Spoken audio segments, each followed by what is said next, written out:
ఏంటి పని? లలిత అనే అమ్మాయిని నీ తమ్ముడు చిన్న నేను చూశాను. నన్ను చూసి నీ తమ్ముడు పారిపోయేలా వచ్చాడు.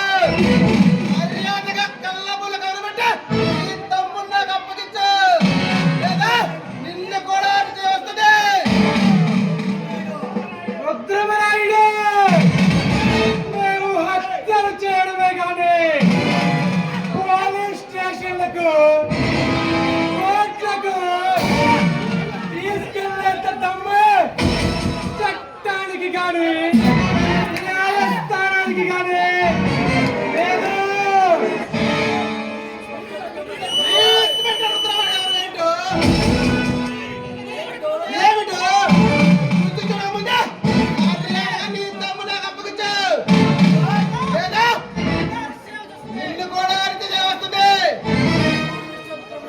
చూడు మిస్టర్ రుద్రమరాయుడు, రౌడీగా పుట్టారు, గుండెలు పెరిగారు.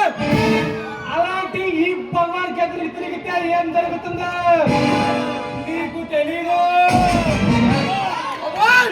నువ్వు రౌడీగా పుట్టవచ్చు, గుండెలు పెరగచ్చు, కానీ నా శక్తిని పరిచయించవద్దు.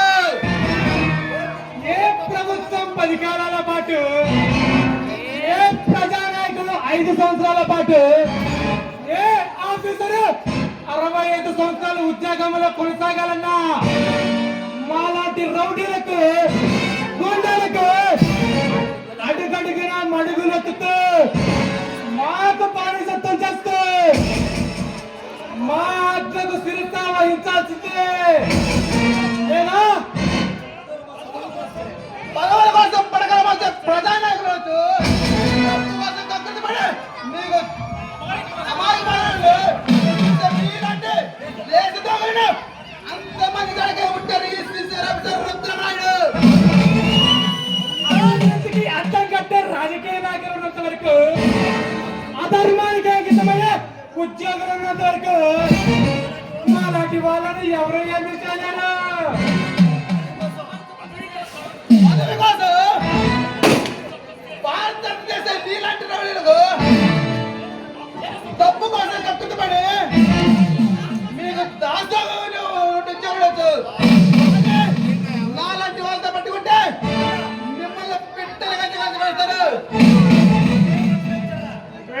ఇన్స్పెక్టర్, పవరున్న పగలతో మాట్లాడుకో.